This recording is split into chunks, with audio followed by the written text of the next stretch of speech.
आज मैं फिर आपके साथ आई हूँ ग्रीक लिटरेचर लेके। हमने अपनी लास्ट सीक्वेंस में जो मैंने ग्रीक लिटरेचर की प्लेलिस्ट बनाई है, जो हमने ग्रीक लिटरेचर के पुराने लेक्चर्स किए हैं, उसमें मैंने आपको ग्रीक लिटरेचर के सारी एजेस के बारे में बताया था। और first age that is Homeric age, हमने होमरिक एज को कंप्लीट भी करा है। अब उसके बाद जो हमारी सेकेंड एज आती है that is pre classical as. Pre classical as जो हमारी सेकेंड एज है, मैंने आप लोगों के साथ जब प्लेटो करा है, क्रिटिसिज्म स्टार्ट करा है, उसमें भी मैंने आपको बताया था कि pre classical age is basically known as barren age. इसमें बहुत ज्यादा काम नहीं हुआ है, इसमें छोटी मोटी पोइट्रीज लिखी गई हैं, हिस्टोरिकल वर्क्स लिखे गए हैं, जो कि बहुत ज्यादा इंपॉर्टेंट नहीं है हमारे लिटरेरी पॉइंट ऑफ व्यू से, तो we are not doing it. अब जो हम आज करने वाले हैं that is the third age of Greek literature. Pre classical age को हम लोग छोड़ देते हैं। ये आपकी आती है 800 से 500 BCE तक की एज। इस एज को हम कंसिडर नहीं करते क्योंकि इस टाइम के अंदर बहुत ज्यादा लिटरेरी वर्क्स नहीं आए हैं। Third is classical as. ये आपकी मेन एज है जिसमें ऑलमोस्ट सारे के सारे जैनर्स को लिया गया है, ऑलमोस्ट सारे के सारे स्टाइल ऑफ राइटिंग्स को लिया गया है। तो इस पीरियड के अंदर मैं आप लोगों से जो डिस्कस करूंगी इस क्लासिकल एज के अंदर, पहले मैं आपको एक बेसिक आइडिया दे रही हूँ हर एक चीज का, उसके बाद वी विल डू सीक्वेंशियली हम लोग उस राइटर्स को या उस पर्टिकुलर जैनर के राइटर्स को इंडिविजुअली हर एक लेक्चर के अंदर लेके चलेंगे। तो अगर मैं आपको फर्स्ट बताती हूँ तो इसमें कौन कौन से जैनर्स बेसिकली लिए गए हैं हम लोग वो देखेंगे। इसमें जो इस टाइम पे चलता था दैट इज पोइट्री। तो इस टाइम के पहले हम पोएट्स देखेंगे, देन ड्रामा। ड्रामा भी पोएटिक फॉर्म में होता था, लेकिन ड्रामा को हम लोग अलग जैनर के अंदर लेंगे। ड्रामा के अंदर आपके दो जैनर्स डिवाइड होंगे जो इस टाइम पे आते हैं। First is tragedy and second I will take comedy. ठीक है, उसके बाद आपका जो थर्ड जैनर आएगा दैट इज हिस्ट्री। ये तीन जैनर के राइटर्स होंगे जो हम लोग यहाँ क्लासिकल एज के अंदर करेंगे। इसमें क्लासिकल एज के अंदर इन तीन राइटर्स के तीन जो जैनर्स है, इसमें मैं पहले आपको राइटर्स के नाम दे रही हूँ और फिर then I will take individually. Poetry से हम लोग स्टार्ट करते हुए आगे चलेंगे। अपने हर लेक्चर के अंदर मैं आपको एक एक जैनर के राइटर्स और उसकी डिटेल्स, उसके वर्क्स की डिटेल्स, हर एक चीज को डिस्कस करते हुए चलेंगे। ठीक है, तो पोइट्री के अंदर यहाँ पे दो मेन पोएट्स आते हैं। First is Sappho and second is Pindar. आज का हमारा जो लेक्चर होगा वो सैफो और पिंडार के ऊपर ही होने वाला है। ठीक है, ट्रेजेडी के अंदर भी नो कि देयर आर थ्री मेजर ट्रेजेडियंस। अच्छा, अलोंग विद दैट हिस्ट्री के साथ साथ यहाँ पे एक जो मेन जैनर है, ये तो हुए आपके लिटरेरी जैनर, यहाँ पे क्रिटिसिज्म भी आएगा। क्रिटिसिज्म भी इसी टाइम में स्टार्ट हुआ था, तो ये भी एक जैनर है जिसको कि हम लोग लेंगे। अब हमें यहाँ पे मैं पहले आपको इस चार्ट के अंदर सारे राइटर्स के नाम बता रही हूँ, then I will start with one by one. Okay, tragedy के अंदर जो हमारे थ्री मेन ट्रेजेडियंस हैं उनको हम लोग लेंगे। सोफोक्लीज, यूरिपिडीज, एस्चाइलस। ये तीन आपके मेन ट्रेजिक राइटर्स हैं। कॉमिक राइटर्स के अंदर आ जाता है एरिस्टोफेन्स, एरिस्टो। हिस्ट्री राइटर्स के अंदर थ्यूसिडाइड्स, ज़ेनोफोन,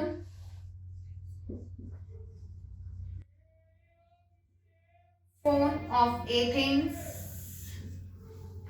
ये आपके दो राइटर्स इसमें मेन आएंगे। क्रिटिसिज्म के अंदर आपके सोक्रेटिस,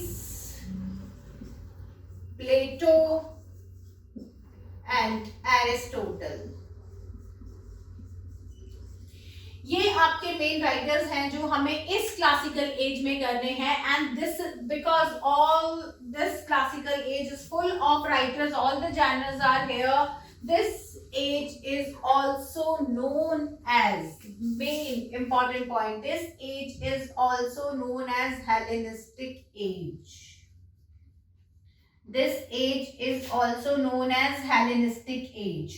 ठीक है, अब आपको हेलेनिज्म का मतलब बताऊंगी यहाँ पे, बिकॉज इस तरीके के इज्म्स जो आपके मेन यूजीसी के या आपके टीजीटी पीजीटी के एलटी ग्रेड्स के अंदर, असिस्टेंट प्रोफेसर के एग्जाम्स के अंदर ये जो इज्म्स आते हैं कि दिस टाइप ऑफ टर्म्स जो कि लिटरेरी टर्म्स हैं, ये एसोसिएटेड टर्म्स पूछी जाती हैं, उसी के अंदर आता है हेलेनिज्म। क्योंकि रोमांटिक ब्रिटिश के अंदर आपके अमेरिकन लिटरेचर के अंदर, दोनों के अंदर हेलेनिज्म है, तो ये पूछा जाएगा। तो definitely I will tell you what is Hellenism also. Okay, अब ये राइटर्स पहले आप लोग नोट डाउन कीजिए and then write down what is Hellenism. Hellenism is when a writer is using a reference from any myth related to paganism, Greek or Roman, that is called Hellenism। ठीक है, दोबारा से इस चीज को repeat कर रही हूं। If a writer is using a reference from Greek और रोमन ट्रेडिशन and pagan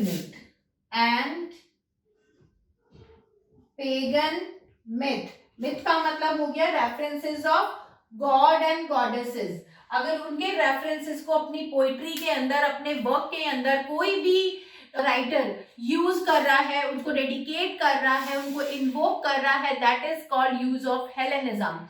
तो यूज ऑफ हेलेनिज्म क्योंकि इस एज में सबसे ज्यादा हुआ है, इन्होंने होमर को बहुत ज्यादा यूज किया है, होमर के कैरेक्टर्स को यूज करा है, होमर के वर्क के अंदर जिस तरीके से गॉड एंड गॉडेसेस का इंटरवेंशन दिखाया गया है वो यहाँ पे भी दिखाया गया है। गॉड एंड गॉडेसेस के इंटरवेंशंस को यहाँ पे मेन पार्ट दिखाया गया है कई ड्रामास के अंदर। तो that is why this age, this classical age of Greek literature is also known as Hellenistic age of Greek literature, but in original हम लोग इसकी फोर्थ एज को हेलेनिस्टिक एज कहते हैं, क्योंकि उसमें भी वर्जिल, ओविड जो राइटर्स आए हैं उन्होंने इस पूरी की पूरी इलियड को और बाकी उनके कैरेक्टर्स को, उनके ऊपर पूरी एपिक्सेस लिखे हैं which is the symbol of Hellenism. तो उस एज को हम हेलेनिस्टिक एज कहते हैं, क्योंकि हेलेनिज्म फिर वहां पे खत्म हो जाता है और रोमन एज स्टार्ट हो जाती है। तो इस एज को हेलेनिस्टिक एज बोला गया है, इन रेफरेंस इसको नाम दिया गया है just because of its kind of literature. ठीक है, यहां तक आपको चीजें समझ में आई। नाउ इसके बाद हम लोग स्टार्ट करेंगे अपने पोइट्री सेक्शन से, that is Sappho and Pindar हम लोग आज करने वाले हैं, और जिसके अंदर पिंडारिक ओड्स हम लोग देखने वाले हैं। Sappho is the first female writer of the western world. तो let's start with that because these are the important topics, and let's start with that. Let me rub it and I will start with poetry section of today.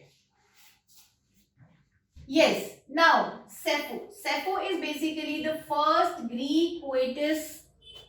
She belongs to Athens. She belonged to a royal family of Athens. She was the one who started writing poetry, and she was called as the 10th muse. She was titled as the 10th muse of Greek poetry. Now the question arises, what is muses? We all know that there are 9 muses of Greek poetry, right? What are the 9 muses? The 9 muses are the 9 sisters which belong to the art and literature, which belong to the music and literature. In muses को इनको sisters बोला जाता है.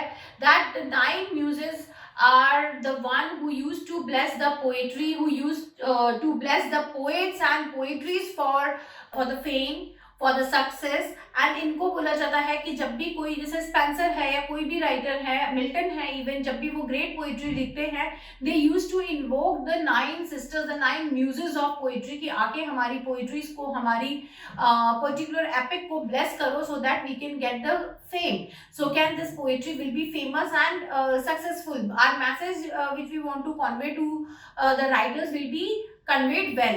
तो यहाँ पे भी यही चीज बोलते हैं, ग्रीक पोइट्रीज के ये 9 म्यूजेस हैं.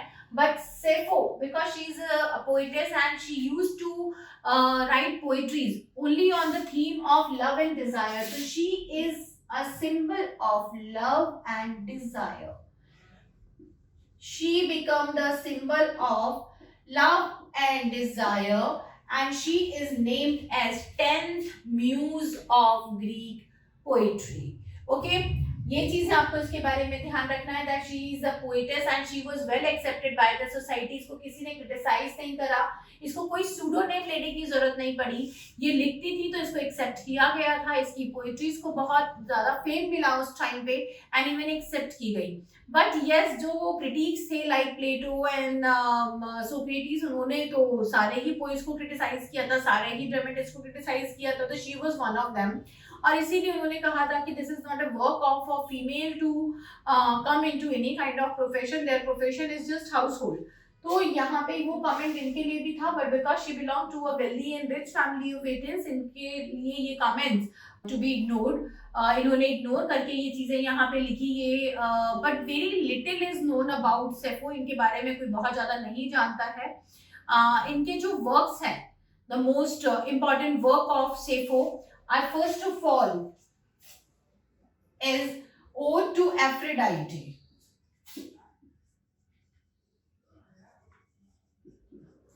It's a love poem. It's a love poem. We all know that Aphrodite is basically a symbol of love and beauty.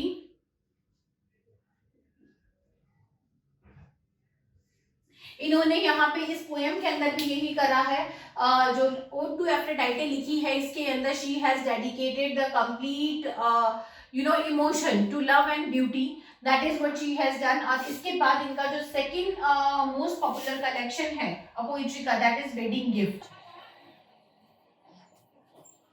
Wedding gift, अच्छा, इन किसी भी पोएट्री की मैं डेट्स नहीं दे रही हूँ आपको, because obviously we don't know the exact dates of these writers and poetry, but yes, I can give you the dates of the writer. Sappho का जो आएगा, that is 630. Sappho belongs to 630 to 570 BCE. She belongs to the 6th and 6th century BCE poetry, and these are the two main works by this writer. Ode to Aphrodite is the main work. After that, she wrote Wedding Gifts.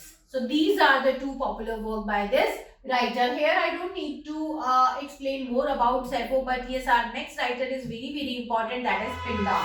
So let me rub it and I will give you the details of Pindar. Second writer, Pindar.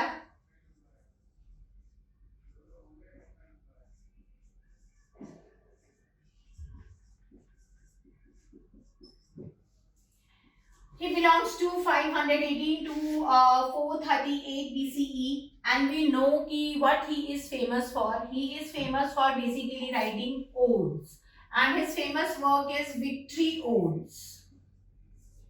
Now, what basically an ode is? See, I have also created a playlist in which forms of literature is being discussed, जहां पे मैं आप लोगों को ये सारी forms of poetry one by one discuss करूंगी, जिसके अंदर I will give you the description about what is an ode, what is a sonnet and all. बट ये ऐसा नहीं है कि मैं यहाँ पे आप लोगों को नहीं समझाऊंगी, definitely I will give you the style of Pindaric odes. सबसे पहले तो ओड होते क्या है ये आप लोगों को समझना जरूरी है। And ode is basically an address, an address to someone, an address to someone or something which is not present there. So हम लोग किसी भी चीज को एड्रेस करके जब उसको डेडिकेट करते हैं एक poem, that is called ode. Like ode to nightingale, it means a poem is dedicated to the nightingale, a poem is written on nightingale. Ode to Skylark means a poem is written on a skylark, on the complete beauty or the features of a skylark. Similarly, if this is a collection of poem is victory ode, then definitely he has taken the topic of victory and has written it. But Greek poetries के अंदर जो odes होते थे, they are obviously the meaning is same, that is an address, but the odes are meant to celebrate. These are meant to celebrate an occasion. These are meant to celebrate an occasion. Odds जो होते थे वो किसी एक occasion को celebrate करने के लिए बनाए जाते थे। तो obviously that are accompanied with, because there is a celebration, they are accompanied with music and instrument. They are accompanied with music and instrument, along with that dance. ठीक है. अब ओड्स अगर हम पूरे ग्रीक लिटरेचर को उठा के देखते हैं, Greek and Roman both literature को अगर हम उठा के देखते हैं, तो यहाँ पे ओड्स कितने तरीके के होते हैं? 2 तरीके के ओड्स हमें नजर आएंगे. Odes are basically of 2 types. First is Pindaric odes and second is Horatian odes. 2 तरीके के ओड होते हैं. Pindaric odes are meant for celebrate and Horatian odes are meant to dedicate. दोनों के अंदर ही म्यूजिक अकम्पनीमेंट एंड डांस होता है, लेकिन Horatian odes के अंदर हम ग्रीफ भी बता सकते हैं, हम सैडनेस भी बता सकते हैं, हम Horatian ओड के अंदर एक मैसेज भी डिलीवर कर सकते हैं. तो जो रोमांटिक हमारे पोएट्स हैं, उन्होंने बहुत सारे, जैसे ओड ऑन ग्रेशियन अर्न, तो that is not meant for celebration. He is just giving the messages, he is just describing a complete scenery or the Grecian urn. He is just describing a piece of art, that is Horatian ode. Pindaric ode जो होगा उसके अंदर हम लोग celebrate करते हैं. जैसे for example Andrew marvel ने लिखा है Horatian ode on the return of Oliver Cromwell from the Ireland. So that is, he is celebrating the return of Oliver Cromwell from Ireland, but he is not celebrating with the accompaniment of dance, though the structure is same. तो यहाँ पे odd का जो structure होता है वो same रहता है, उनका जो डिस्ट्रीब्यूशन होता है वो सेम रहता है दोनों के अंदर, लेकिन उनकी थीम चेंज हो जाती है. लेकिन अगर कोई पिंडारिक ओड लिख रहा है, जैसे कि काउले ने लिखे हैं, अगर पिंडारिक ओड लिख रहा है तो उसके अंदर सेलिब्रेशन होगा, उसके ऊपर आप डांस भी कर सकते हैं. तो but Horatian odes are a bit serious in tone. So यहाँ पे बस यही फर्क है that they are bit serious in tone and descriptive.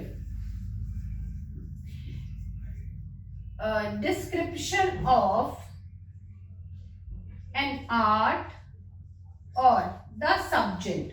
जो भी यहाँ पे सब्जेक्ट लिया गया है लिखने का, उस सब्जेक्ट को केवल डिस्क्रिप्शन दिया गया हो, ये भी यहाँ पे हो सकता है Horatian ओड के अंदर. लेकिन Pindaric ode are meant to celebrate, ये आपको यहाँ पे ध्यान रखना है. अब आता है एक ओड का स्ट्रक्चर क्या होता है. ओड का स्ट्रक्चर यहाँ पे पिंडारिक ओड का जो स्ट्रक्चर होता है या Horatian ओड का स्ट्रक्चर, दोनों के स्ट्रक्चर सेम ही रहेंगे. Ode is divided into 3 parts. ठीक है, 3 पार्ट्स के अंदर ही डिवाइड रहते हैं. First is strophe, second antistrophe and third is epode. ये यहाँ पे इनका डिस्ट्रीब्यूशन रहता है. ओड जो है वो इन 3 पार्ट में डिवाइड रहते हैं. जो ये 3 पार्ट है, इसी के अंदर राइटर को अपनी थीम को पूरा डिस्क्राइब करना होता है. अब ये जो 3 पार्ट्स हैं, इसका जो पार्ट होगा वो डिस्ट्रीब्यूशन इक्वल रहेगा. जो फर्स्ट पार्ट में अगर 4 लाइन का एक पार्ट बनाया है तो तीनों पार्ट 4 लाइंस के रहेंगे. अगर फर्स्ट पार्ट इन्होंने 30 लाइंस का बनाया है तो सब पार्ट 30 लाइंस के ही रहेंगे. बट इसकी एक लिमिटेशन है पिंडारिक ओड की कि the distribution like 1 paragraph can be of a length between 4 lines to 30 lines. ठीक है, ये भी आप लोग ध्यान रखेंगे कि पिंडारिक ओड की एक लिमिटेशन होती है that the lines can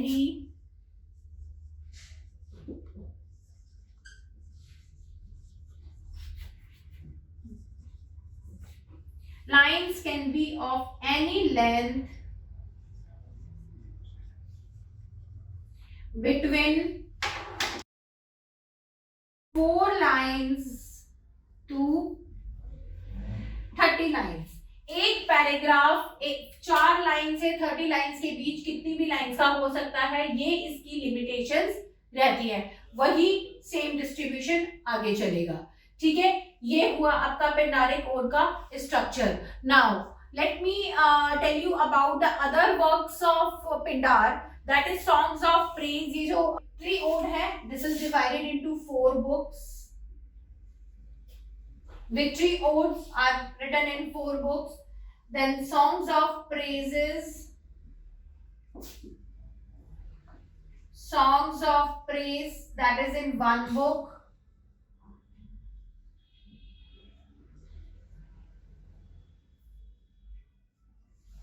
इसके बाद आपका आता है songs of light dances, songs of light dances, 2 books, and last is processions, 1 book. ये भी कलेक्शन ऑफ पोएम है. ठीक है, ये आपका पिंडार हो गया. These are the poetic works of classical age. Now I think the structure of Pindaric ode must be clear to you. The works must be clear to you. ये 2 ही writer हैं इस एज में. So the poetry section is clear today. Okay. Now all the best, and we will meet in the next video in which I will take the tragic writers of Greek classical age. Okay. All the best.